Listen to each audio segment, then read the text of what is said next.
धरती की सतह पर सब कुछ सामान्य नहीं है। कुछ जगहें ऐसी हैं जिनके आगे भूगोल खामोश हो जाता है, विज्ञान संकुचित पड़ जाता है और इंसान के भीतर एक अनजानी कंपकंपी उठती है। यह वह संसार है जहां चट्टानें सांस लेती हुई प्रतीत होती हैं, झीलें रंग बदलते हुए जैसे कोई गुप्त भाषा बोलती हो, और रेगिस्तान रात के अंधेरे में ऐसे चमकते हैं मानो किसी दूसरे आयाम का दरवाजा खुल गया हो।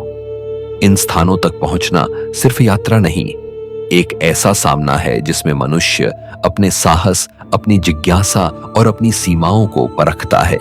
वहां खड़े होकर लगता है जैसे पृथ्वी अपने सबसे गहरे रहस्यों को क्षण भर के लिए उजागर कर रही हो, फिर उन्हें वापस समय की तहों में छिपा देती है। तो चलिए अब शुरू करते हैं इस पवित्र धरती की रहस्यमयी यात्रा।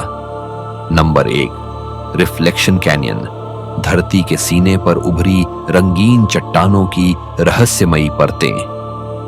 अमेरिका के दक्षिणी पठारों की गहरी खामोशी में छिपा रिफ्लेक्शन कैनियन ऐसा स्थान है जहां पहुंचने से पहले ही हवा में एक अजीब सी अनिश्चितता महसूस होने लगती है।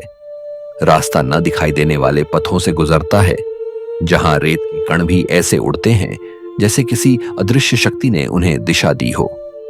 दूर दूर तक कोई आवाज नहीं, सिर्फ वह मौन जो समय के सबसे पुराने भूचरों में बसता है। जब यात्री इस कैनियन के किनारे पहुंचता है तो अचानक धरती सामने अपनी वह आकृति खोल देती है जो लाखों वर्षों की नीरव परतों में छिपी रही। एक गहरी सांप जैसी मुड़ती घाटी जिसके किनारों पर खड़ी लाल, पीली और बैंगनी चट्टानें मानो स्वयं पृथ्वी का लिखा हुआ कोई प्राचीन संदेश हो। हवा यहां चलती नहीं बल्कि फिसलती हुई सी महसूस होती है, जैसे घाटी की दीवारों ने उसे अपने रेशेदार बाहों में कैद कर रखा हो। चट्टानों की सतह पर उभरी रंगीन धारियां सिर्फ खनिजों की कहानी नहीं बताती, वे उन कालों की गूंज भी उठाती हैं जब यहां समुद्र फटकर पीछे हटे, जब हवाओं ने आकार तराशे और जब सूर्य की दिशा ने रंगों को धीमे धीमे बदलना सिखाया। इस दृश्य को देखकर ऐसा लगता है जैसे धरती ने अपनी सबसे पुरानी स्मृतियों का एक एल्बम खोल दिया हो। घाटी के भीतर बहता पानी हर साल बदलता है, कभी गहरा नीला, कभी धातु जैसा चमकीला, तो कभी इतना शांत कि अपनी ही सांसें तेज लगने लगती हैं। जब जल पीछे हटता है तभी वह प्रसिद्ध एस आकार उभरता है जो मानो इस स्थान का गुप्त हस्ताक्षर हो। यहां खड़े होने पर लगता है कि किसी अज्ञात शक्ति ने पानी को रिबन की तरह मोड़ दिया हो, फिर उसे समय के भीतर स्थिर कर दिया हो। रास्ते की कठिनाई इस रहस्य को और गहरा बनाती है। कई लोग यहां तक नहीं पहुंच पाते और जो पहुंचते हैं वे हमेशा दो बातों के साथ लौटते हैं, थकावट और स्तब्धता। सूर्यास्त के समय घाटी का रंग मानो बदलकर तांबे जैसा हो जाता है, छायाएं चट्टानों की दरारों में घुसने लगती हैं और पूरा वातावरण ऐसा प्रतीत होता है जैसे यह स्थान किसी दूसरे लोक की दहलीज पर खड़ा हो। यहां कोई शहर नहीं, कोई आवाज नहीं, कोई कृत्रिम प्रकाश नहीं, सिर्फ प्रकृति की वह विशाल शांति जो मन के भीतर गहरे उतरकर उसे छोटा कर देती है। रात होते ही आकाश खुलता है और घाटी काली रेखाओं में बढ़ जाती है, जैसे किसी विशाल हाथ ने इसे ब्रह्मांड के नक्शे पर उकेरा हो। यात्री अक्सर बताते हैं कि यहां समय धीमा महसूस होता है, जैसे घड़ी नहीं बल्कि पृथ्वी की धड़कन गति तय कर रही हो।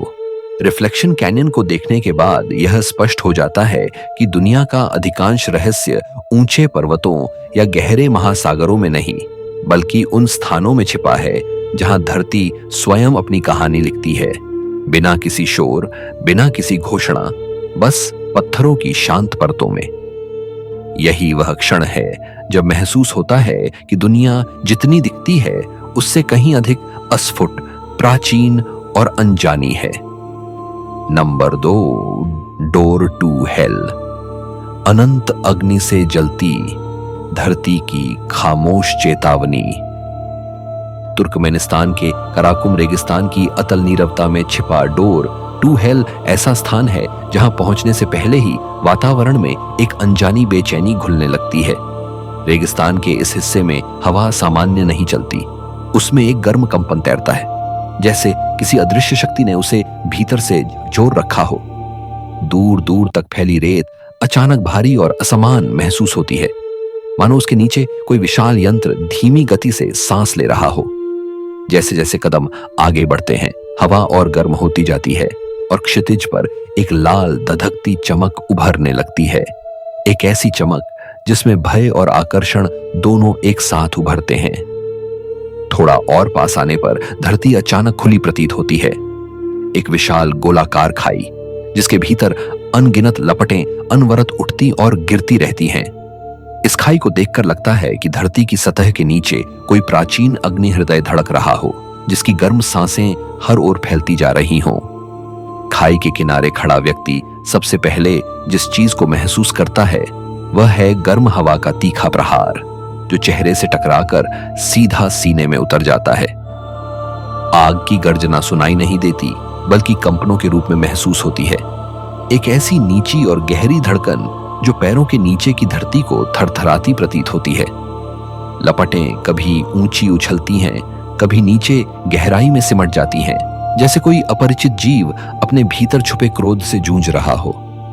रात का अंधेरा इस स्थान की भयावहता को और कई गुना बढ़ा देता है। जैसे ही अंधेरा फैलता है, क्रेटर से उठती लाल और नारंगी आभा पूरे रेगिस्तान को अजीब सी परछाइयों से भर देती है। आग की थरथराती रोशनी रेत के टीलों पर लहरों की तरह नाचती है और उन परछाइयों को देखकर लगता है जैसे कोई प्राचीन अनुष्ठान दोबारा जीवित हो उठा हो। उस समय हवा का स्वर भी बदल जाता है। वह टूटती, मुड़ती और गर्म लहरों में बढ़ती हुई ऐसी प्रतीत होती है जैसे वातावरण के भीतर कोई अदृश्य चेतावनी घूम रही हो। इस गर्मी की तीव्रता इतनी है कि कुछ क्षणों के लिए महसूस होता है कि आप किसी प्राकृतिक स्थान में नहीं, बल्कि पृथ्वी के किसी निषिद्ध क्षेत्र में खड़े हैं। वैज्ञानिक इसे गैसों के प्रज्वलन का परिणाम बताते हैं, लेकिन जो व्यक्ति यहां खड़ा होता है वह यह अच्छी तरह समझ जाता है कि विज्ञान हर अनुभूति को पर्याप्त रूप से समझा नहीं पाता। कुछ स्थान ऐसे होते हैं जहां तर्क पीछे रह जाता है और अनुभूति अधिक वास्तविक बन जाती है। डोर टू हेल के सामने खड़े होकर ऐसा लगता है कि धरती अपने भीतर छिपी हुई क्रूर ऊर्जा का एक छोटा सा द्वार खोलकर दिखा रही है। एक ऐसा द्वार जिसे इंसान ने अनजाने में जगाया और जो अब बिना रुके जलता रहता है। इस अग्निकुंड की निरंतरता में एक भयानक शांति है, जैसे यह आग बुझना नहीं चाहती, बल्कि लगातार अपनी उपस्थिति याद दिलाना चाहती है। डोर टू हेल सिर्फ एक जलती खाई नहीं, बल्कि मानव और प्रकृति के संघर्ष की एक जीवित स्मृति है। यह याद दिलाता है कि धरती केवल जीवन और सुंदरता का स्रोत नहीं, बल्कि असीम शक्तियों का संग्रह भी है, जिनमें से कुछ इतनी अनियंत्रित हैं कि उनका केवल दर्शन ही आत्मा में एक अजीब सिहरन छोड़ जाता है। यही वह भाव है जो इस स्थान को एक रहस्य, एक चेतावनी और एक अविस्मरणीय अनुभव बना देता है। नंबर 3, मानो डेल देसेर्तो, रेगिस्तान की निस्तब्धता में उठता पत्थर का मौन प्रेत। चिली के अताकामा रेगिस्तान के मध्य में, जहां धरती और आकाश के बीच सिर्फ खामोशी की एक सूखी रेखा बची रहती है, वहीं अचानक दिखाई पड़ती है एक विशाल पत्थर की हथेली, मानो किसी भूले हुए दैत्य ने रेत के नीचे डूबते हुए अपनी अंतिम पुकार में हाथ ऊपर उठा दिया हो। इस मूर्ति की ओर बढ़ते समय वातावरण में एक अजीब सी विरक्ति महसूस होती है, जैसे हवा भी यहाँ आने वाले यात्री को पहले ही चेतावनी दे देती है कि यह स्थान सिर्फ देखने के लिए नहीं, महसूस करने के लिए बनाया गया है। इस क्षेत्र में हवा स्थिर होती है, रेत में कोई हलचल नहीं और दूर दूर तक फैले क्षितिज में जीवन की एक भी हरकत दिखाई नहीं देती। यही नीरवता इस हाथ को और अधिक असामान्य बना देती है, मानो यह किसी अन्य समय, किसी अन्य ग्रह या किसी खोई हुई कथा का अवशेष हो। मानो डेल देसेर्तो को पास से देखने पर उसकी सतह पर उभरी दरारें और घर्षण रेखाएं ऐसी लगती हैं जैसे समय ने स्वयं अपने नाखून चलाकर इस मूर्ति को तराशा हो। यह हथेली मात्र एक मूर्तिकला नहीं, यह धरती पर उठाई गई एक मौन प्रतीकात्मक चीख, जिसने रेगिस्तान की नंगी गोद में अपनी एक आकृति चुनकर दुनिया को याद दिलाया कि स्थिरता में भी भय छिपा हो सकता है। यहां खड़े होकर व्यक्ति को यह एहसास होता है कि रेगिस्तान सिर्फ रेत का विस्तार नहीं, बल्कि एक ऐसा दर्पण है जो मनुष्य के भीतर के अकेलेपन को कई गुना बढ़ाकर वापस लौटाता है। जैसे जैसे सूरज ऊपर चढ़ता है, मूर्ति की छाया लंबी होकर रेत पर फैलती जाती है और उस छाया में एक ऐसा अजीब सा वजन महसूस होता है जिसे शब्दों में बांधना कठिन है। अताकामा की रातें सबसे अधिक विचलित करने वाली होती हैं। जब तापमान अचानक गिरता है और आकाश पर अनगिनत तारे चमकने लगते हैं, तब यह पत्थर का हाथ अंधेरे में एक पारलौकिक उपस्थिति जैसा प्रतीत होता है। उसकी उंगलियां तारों की ओर उठी हुई दिखती हैं, जैसे कोई अव्यक्त संदेश रात के गर्भ में भेजा जा रहा हो। कई यात्रियों ने बताया है कि यहाँ रात बिताने पर हवा फुसफुसाती हुई लगती है, यद्यपि आसपास कोई जीव, कोई पेड़, कोई आवाज नहीं होती। उस फुसफुसाहट में एक अनजानी बेचैनी होती है, मानो यह हाथ सिर्फ पत्थर का नहीं, बल्कि किसी भूले हुए अस्तित्व की अधूरी आकांक्षा हो। उसके चारों ओर फैली रेत स्थिर होकर भी ऐसे प्रतीत होती है जैसे वह किसी अदृश्य गति में निरंतर बह रही हो। मूर्ति के निर्माता मारियो इराराजबल ने कभी कहा था कि यह हाथ मनुष्यता के कष्ट और संघर्ष का प्रतीक है, लेकिन इस वीरान भूमि में खड़े होकर यह व्याख्या कहीं अधिक गहरी, अधिक रहस्यमयी लगती है। यहां ऐसा प्रतीत होता है कि धरती स्वयं अपने भीतर दबे हुए भावों को इस हथेली के माध्यम से बाहर निकाल रही हो। रेत की ठंडी स्वीकृति, हवा की बेचैन निस्तब्धता और इस हाथ की अनकही कहानी मिलकर एक ऐसा दृश्य बनाते हैं जो देखने वाले को भीतर तक चीर देता है। कोई यह नहीं जानता कि यह हाथ किस ओर इशारा कर रहा है, मुक्ति की ओर, सहायता की ओर या किसी चेतावनी की ओर। मानो डेल देसेर तो केवल एक विशाल मूर्ति नहीं, बल्कि रेगिस्तान में उकेरा गया एक रहस्य है, एक ऐसा रहस्य जो समय के साथ मिटता नहीं, बल्कि और गहरा होता जाता है। यहाँ खड़े व्यक्ति को यह समझ आता है कि दुनिया के सबसे शांत स्थान कभी कभी सबसे जोर से बोलते हैं, और कभी कभी वे अपनी खामोशी में वह भय समेटे होते हैं जो किसी तूफान में भी महसूस नहीं होता।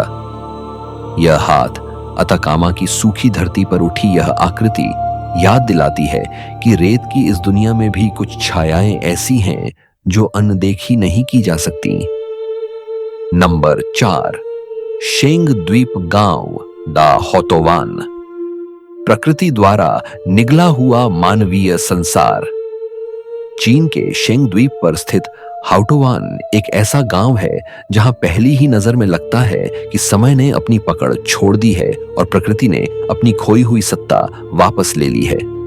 समुद्र के किनारे चट्टानों पर बसे इस परित्यक्त गांव तक पहुंचते समय हवा में एक अजीब सी नमी और गंध महसूस होती है, मानो समुद्री हवाओं ने उन कहानियों को आज भी संजो कर रखा हो जो कई दशक पहले यहाँ के लोगों ने पीछे छोड़ दी थी।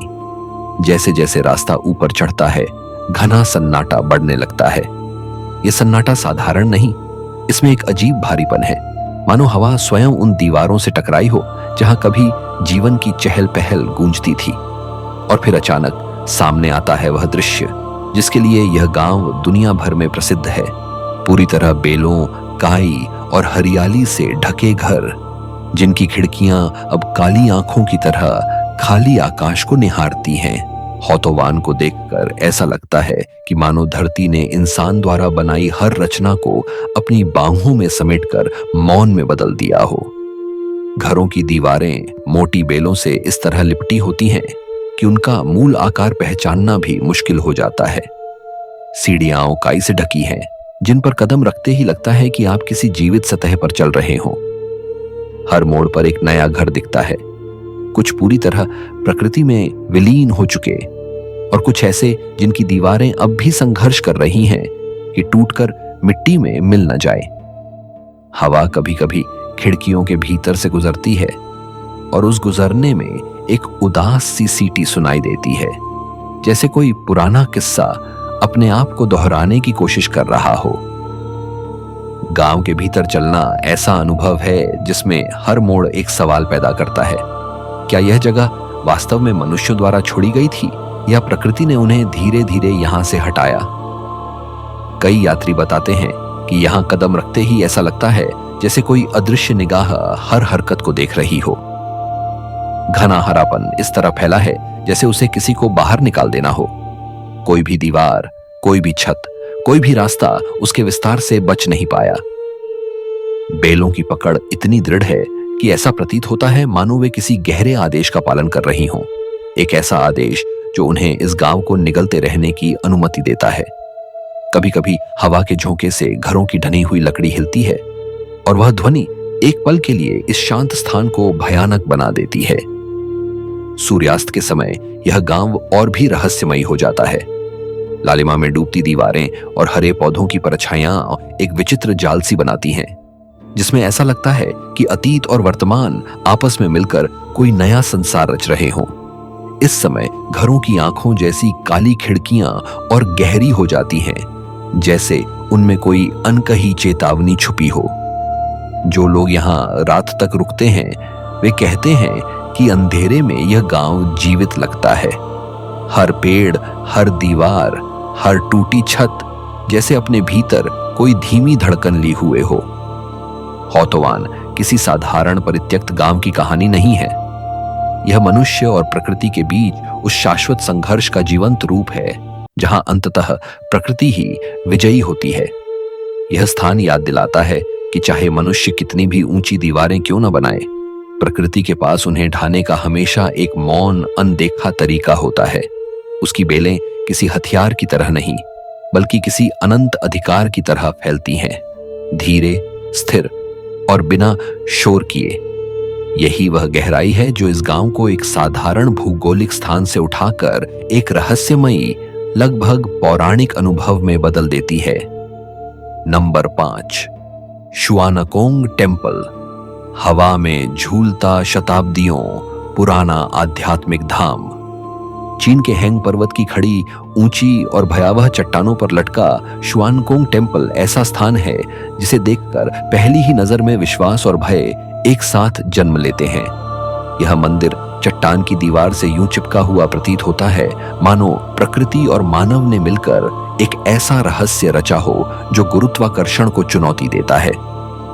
यहां तक पहुंचने के रास्ते में हवा का स्वर बदलने लगता है। पहाड़ियों के बीच से गूंजती हुई हवा कभी फुसफुसाती है, कभी तीखी सीटी बजाती है और कभी ऐसा लगता है कि किसी अदृश्य उपस्थिति ने उसके भीतर कोई ध्वनि छिपा दी हो। जैसे जैसे यात्री चट्टान की तलहटी के पास पहुंचता है, उसके सामने दिखाई देता है यह अविश्वसनीय ढांचा जो आकाश और धरती के बीच उस स्थान पर ठहरा हुआ है जहां कोई संरचना सैकड़ों वर्षों तक टिक नहीं सकती। शुआनकोंग टेम्पल की सबसे विचलित करने वाली विशेषता यही है कि यह किसी आधार पर नहीं खड़ा। पतली लकड़ी की बीमों पर टिका यह मंदिर चट्टान से बाहर ऐसे निकला हुआ है जैसे किसी अनजानी शक्ति ने उसे हवा में टांग दिया हो। बीमों के नीचे देखते ही ऐसा लगता है मानो गहराई किसी अदृश्य खाई की तरह नीचे गिरा रही हो। हवा यहां तेज चलती है और मंदिर हल्का सा कांपता हुआ महसूस होता है, एक ऐसा कांपना जो यात्रियों की सांसें रोक देता है। कहते हैं कि यहां खड़े होने पर लगता है कि यदि हवा ने जरा भी जोर पकड़ा तो पूरा मंदिर नीचे उतरता अंधकार बन जाएगा। लेकिन सदियों से यह मंदिर असंभव प्रतीत होने वाली स्थिरता के साथ खड़ा है, जैसे वह खुद चट्टान की आत्मा में मिला हुआ हो। मंदिर के भीतर कदम रखते ही वातावरण बदल जाता है।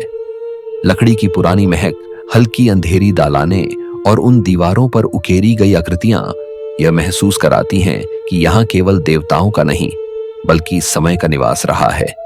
ढलानों पर टगे इन कमरों में चलते समय व्यक्ति को ऐसा लगता है कि वह किसी भूल भुलैया में प्रवेश कर गया है। पांवों के नीचे लकड़ी की पट्टियां चरमराती हैं और उस चरमराहट में ऐसा लगता है मानो यह स्थान अपनी ही ध्वनि में कुछ कहना चाह रहा हो। हर कोने से एक हल्का कंपन उठता है, एक कंपन जो चट्टान और हवा के मेल से जन्म लेता है और जिसकी वजह से मंदिर जीवित प्रतीत होता है। बाहर से यह उतना रहस्यमयी नहीं जितना भीतर से लगता है, जहां अंधेरे और प्रकाश की पतली रेखाएं मिलकर एक गहन आध्यात्मिक वातावरण रचती हैं। कहते हैं कि इस मंदिर को 3 मान्यताओं, दाओ, बौद्ध और कन्फ्यूशियस के संगम के रूप में बनाया गया था, परंतु इन धार्मिक कथाओं से भी अधिक रहस्य इसकी स्थिति के पीछे छिपा है। किसने यह विचार किया कि एक संरचना को हवा के बीच टांग दिया जाए?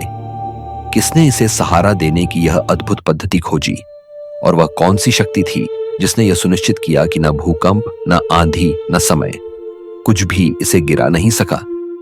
इन सवालों के उत्तर आज भी उतने ही अनिश्चित हैं जितनी इसकी ऊंचाई पर मंडराती धुंध। कई यात्रियों का कहना है कि मंदिर के पास खड़े होते समय उन्हें ऐसा महसूस हुआ जैसे चट्टान की गहराई से किसी प्राचीन पुकार की प्रतिध्वनि उठ रही हो, न पूरी तरह सुनाई देती हुई, न पूरी तरह अनसुनी। सूर्यास्त के समय यह मंदिर और भी अलौकिक बन जाता है।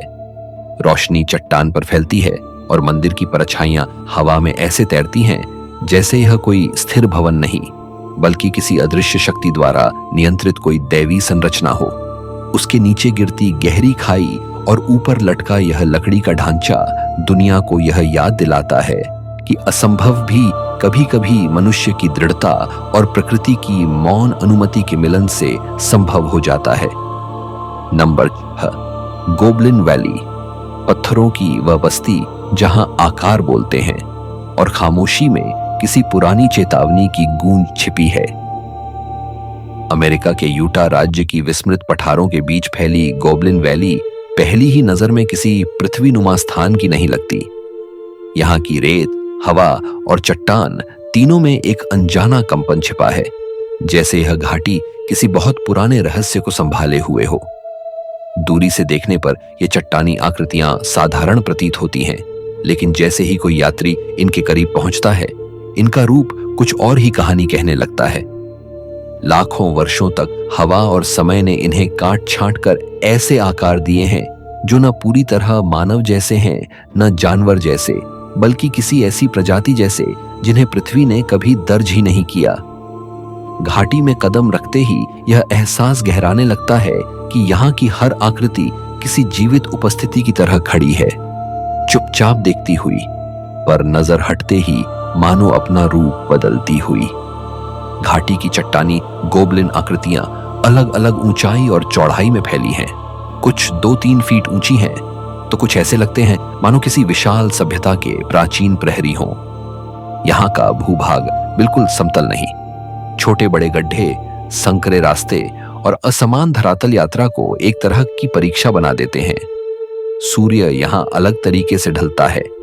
छायाएं लंबी होकर आपस में मिलती हैं और चट्टानों के बीच ऐसे आकार बनाती हैं जो कुछ क्षणों के लिए किसी छिपे हुए जीव की आकृति जैसे प्रतीत होने लगते हैं।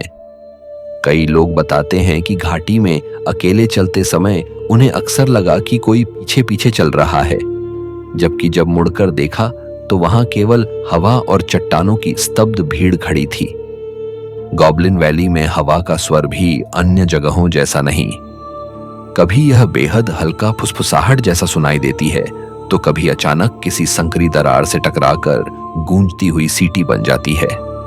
यह बदलता हुआ स्वर यात्रियों के मन में यह शक जगाता है कि यहाँ के आकार केवल स्थिर पत्थर नहीं, बल्कि किसी धारण की हुई ऊर्जा के पात्र हैं। रात के समय घाटी एकदम दूसरी पहचान ले लेती है। तारों से भरा आकाश चट्टानों के ऊपर ऐसे चमकता है मानो पूरा ब्रह्मांड इन संरचनाओं पर झुककर उन्हें किसी पुरानी भाषा में संदेश दे रहा हो। चट्टानें सफेद चांदनी में एक एक करके उभरती हैं और दूर से देखने पर ऐसा लगता है जैसे सैकड़ों आकृतियां एक अनजान परिषद में खामोश खड़ी हों। वैज्ञानिक रूप से देखा जाए तो ये आकृतियां लाखों वर्षों पहले की रेत पत्थर की जमावटों से बनी हैं। हवा, बारिश और तापमान के उतार चढ़ाव ने इन्हें धीरे धीरे बदलने की प्रक्रिया में ढाला, लेकिन घाटी का रहस्य केवल इसकी संरचना में नहीं छिपा तो उस एहसास में है जो हर आगंतुक यहां महसूस करता है। ऐसा लगता है जैसे यह पूरी घाटी एक जीवित इकाई हो जो आगंतुकों को देखती है, पर अपनी तरफ से कभी कुछ नहीं कहती। कोई यहां जितना गहरा प्रवेश करता है, उतना ही यह घाटी उसे अपने भीतर खींचने लगती है, एक अजीब सी परिचित अनचीनी भावना के साथ। कुछ यात्रियों का दावा है कि घाटी में ट्रैकिंग करते समय उन्हें चट्टानों के बीच से अस्पष्ट आवाजें सुनाई दी, मानो किसी ने धीमे स्वर में अपना नाम पुकारा हो। हवाएं जब घाटी की आकृतियों से टकराती हैं, तो कभी कभी ऐसा लगता है कि ये गोबलिन आकार स्वयं श्वास ले रहे हैं। और जब कोई आगंतुक घाटी से वापस लौटता है तो उसके मन में यह अजीब सा एहसास रहता है कि घाटी का कोई हिस्सा उसके साथ लौट आया है। कोई ऐसी छवि जो भूली नहीं जाती, कोई ऐसा आकार जो रात में आंख बंद करते ही फिर से दिखाई देने लगता है। गॉबलिन वैली इसलिए रहस्यमयी नहीं कि यहाँ चट्टानें अजीब आकार की हैं, बल्कि इसलिए कि इन आकारों में एक अनसुना संवाद छिपा है। एक ऐसा संवाद जो प्रकृति ने अपने सबसे निजी क्षणों में रचा और जिसे समझने के लिए केवल देखना नहीं, महसूस करना पड़ता है। Number 7, Danakil depression.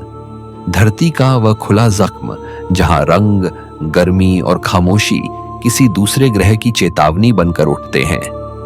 इथियोपिया के उत्तर पूर्व में फैली दनाकिल डिप्रेशन दुनिया का वह हिस्सा है जहां प्रकृति अपने सबसे उग्र, सबसे प्राचीन और सबसे अनियंत्रित रूप में दिखाई देती है। यहां पहुंचते ही लगता है मानो पृथ्वी ने अपनी सतह को फाड़कर अंदर की उबलती आत्मा को बाहर निकाल दिया हो।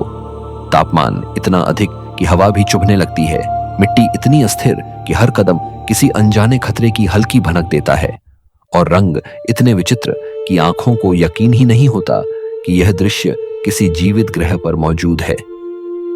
दूर दूर तक फैली पीली, हरी और लाल चमकती सतहें ऐसा भ्रम पैदा करती हैं कि आप किसी प्राचीन ब्रह्मांडीय प्रयोगशाला में भटक रहे हों, जहां प्रकृति ने अपने सबसे अनोखे रसायन खुले आकाश के नीचे उंडेल दिए हैं। दिन की शुरुआत होते ही घाटी एक आग जैसे उजाले से भर जाती है। सूरज की पहली किरणें यहां उतरते ही पीले सल्फर तालाबों को चमका देती हैं और हरे फास्फोरस जैसे झीलें, भूतियां चमक उठती हैं। हवा में घुला सल्फर एक विचित्र गंध पैदा करता है, ना तेज ना हल्का, बल्कि ऐसा कि उसकी मौजूदगी महसूस होती है पर उसका स्रोत नहीं दिखता। पिघली चट्टानों और खौलते तालाबों के बीच चलता हुआ यात्री अक्सर भ्रम में पड़ जाता है कि उसके पैरों के नीचे की सतह ठोस है या सिर्फ एक पतली परत जिसके नीचे अनदेखा द्रव उबल रहा हो।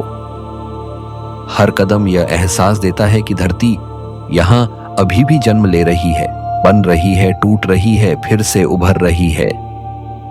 दानाकिल की असली रहस्यता इसके रंगों में नहीं, बल्कि उन क्षणों में है जब घाटी अचानक खामोश हो जाती है। तापमान की वजह से हवा आमतौर पर लगातार बहती रहती है, पर कभी कभी कुछ मिनटों के लिए सब स्थिर हो जाता है। न हवा चलती है, न कोई बुलबुले फटने की आवाज सुनाई देती है। उस ठहराव में ऐसा लगता है मानो घाटी अपनी सांस रोक रही हो, मानो वह किसी आने वाले आंदोलन से पहले गहरी चुप्पी में उतर चुकी हो।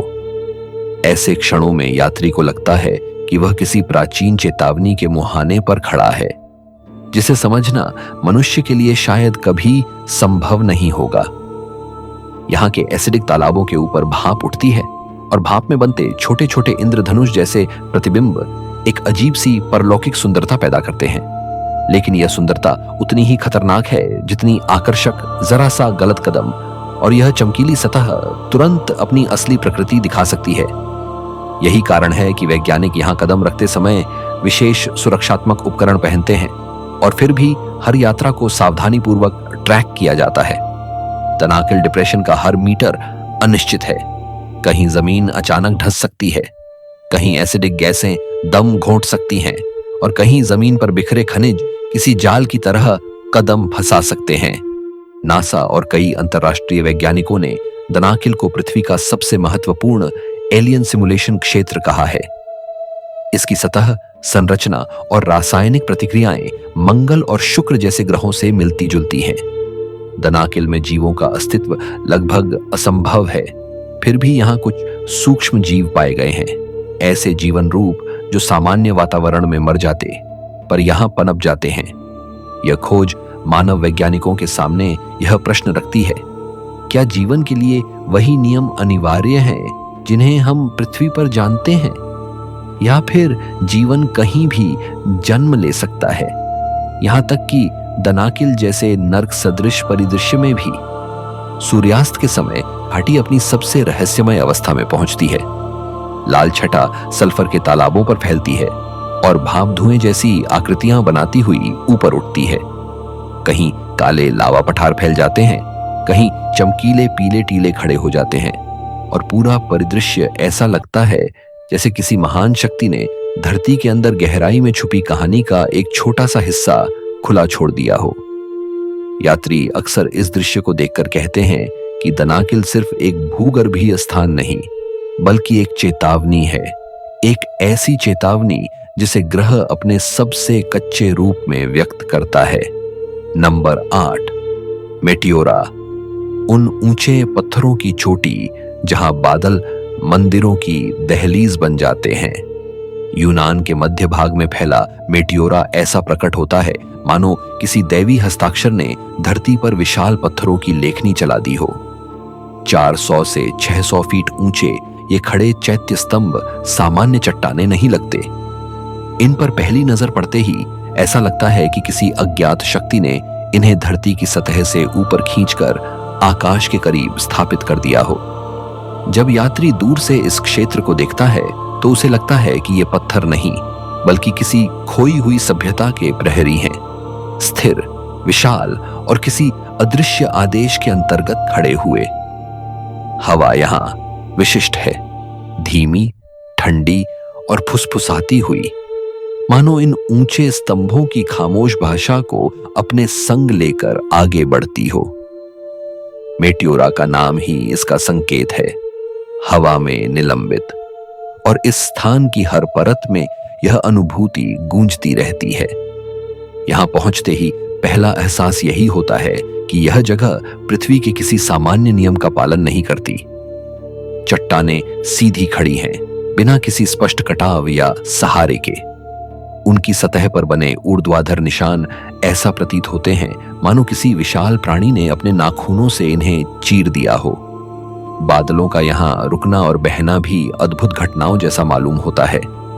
कभी कभी घने बादल नीचे उतरकर इन चट्टानों के बीच अटक जाते हैं और उस क्षण ऐसा लगता है कि पूरा मेटियोरा धरती नहीं, बल्कि किसी दैवी द्वार पर खड़ा है, जहां आकाश और जमीन एक दूसरे को छूते हैं। जैसे जैसे यात्री ऊंचाई की ओर बढ़ता है, हवा भारी होने लगती है और महसूस होता है कि वह किसी सामान्य स्थान पर नहीं, बल्कि एक ऐसे क्षेत्र में प्रवेश कर रहा है जहां समय का अपना कोई विशेष नियम है। मेटियोरा की सबसे दुर्लभ और रहस्यमयी विशेषताओं में से एक है ये ऊंचे चट्टानों पर बने प्राचीन मठ। प्रश्न यही उठता है कि मनुष्यों ने इतनी ऊंचाई पर, इतने कठिन भूगोल के बीच ये संरचनाएं कैसे खड़ी कर दी। सीढ़ियां तो बाद में बनी, पर शुरुआत में साधु रस्सियों और टोकरी जैसे उपकरणों की मदद से ऊपर जाते थे, एक एक बार में। उस ऊंचाई पर हवा की तेज गूंज के बीच मनुष्य का अकेला होना ही अपने आप में किसी रहस्यमयी परीक्षा जैसा था। कुछ तीर्थयात्री बताते हैं कि मठों के भीतर एक अनजानी ऊर्जा का एहसास होता है, न धार्मिक न भयावह, बल्कि किसी ऐसी उपस्थिति जैसा जो शताब्दियों से उसी अवस्था में प्रतीक्षा कर रही हो। वहां की दीवारों पर पड़ा हर निशान, हर समर्पित मोमबत्ती की लौ और हर सुनी पुनी दहलीज एक पुरानी कहानी की गवाही देती है, किसी ऐसी कहानी की जिसे हवा भी धीमी फुसफुसाहट में सुनती होगी। रात में जब चट्टानों पर चांदनी गिरती है, तब मेटियोरा खुद को किसी दूसरी दुनिया के रूप में प्रस्तुत करता है। विशाल छायाएं चट्टानों से निकलकर घाटियों पर फैलती हैं और दूर से यह दृश्य ऐसा लगता है मानो कोई बिखरी हुई सेना चुपचाप खड़ी हो।